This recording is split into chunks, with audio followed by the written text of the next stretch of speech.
পূর্ণিমা তার পারিবারিক নাম দিলারা হানিফ, ডাকনাম রীতা। তবে সিনেমাপ্রেমী মানুষের কাছে তিনি নায়িকা পূর্ণিমা হিসেবেই বেশি পরিচিত। সেই ৯০ দশক থেকে শুরু, এখনও জনপ্রিয়তায় তার জুটি মেলা ভার।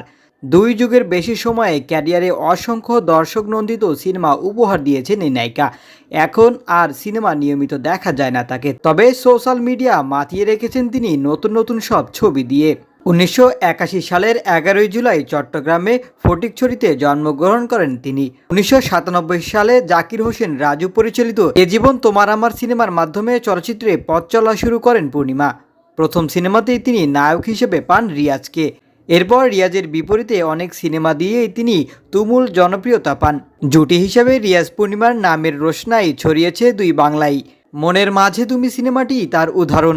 ব্যতিক্রমী গল্পে এই সিনেমাটি দুই বাংলাতেই ব্যবসায়িক সাফল্য পায়। রিয়াজ ছাড়াও পূর্ণিমার সফল হয়েছেন মান্না, সাকিব খান, আমিন খান, শাকিল খান, ফেরদৌস, রুবেলের সঙ্গে জুটি বেঁধেও।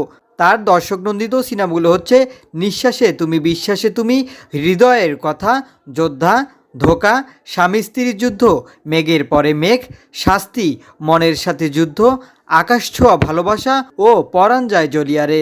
কাজী হায়াত পরিচালিত ওরা আমাকে ভালো হতে দিল না ছবির জন্য সেরা অভিনেত্রী হিসেবে ২০১০ সালে জাতীয় চলচ্চিত্র পুরস্কার অর্জন করেন পূর্ণিমা। এছাড়াও নানা পুরস্কার ও স্বীকৃতি ঘরে তুলেছেন তিনি।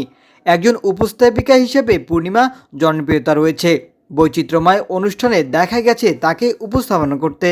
সবশেষ ২০২৩ সালে রোজার ঈদে পূর্ণিমাকে দেখা গেছে নির্মাতা কাজল আরিফিন অমির হোটেল রিল্যাক্স নামের একটি ওয়েব সিরিজে। সেখানে তিনি অতিথি চরিত্রে অভিনয় করেছেন। বর্তমানে তার গাংচিল, জ্যাম ও আহারে নামে ৩টি ছবির কাজ চলছে। এই ৩ সিনেমাতেই পূর্ণিমার নায়ক ফেরদৌস। চলতি বছরই ছবিগুলো মুক্তি পেতে পারে বলে জানা গেছে। ব্যক্তিজীবনে পূর্ণিমা ২০০৭ সালে ৪ নভেম্বর পারিবারিকভাবে আহমেদ জামাল ফাহাদকে বিয়ে করেন। ২০১৪ সালে ১৩ এপ্রিল তিনি প্রথম কন্যা সন্তানের মা হন। এরপর প্রথম সংসারে বিচ্ছেদ হয় তার। পরবর্তী সময় ২০২২ সালে বিবাহ বন্ধনে আবদ্ধ হন তিনি। স্বামীর নাম আশফাকুর রহমান রবিন। পেশায় তিনি দেশের বহুজাতিক একটি কোম্পানির মার্কেটিং বিভাগের উচ্চপদস্থ কর্মকর্তা।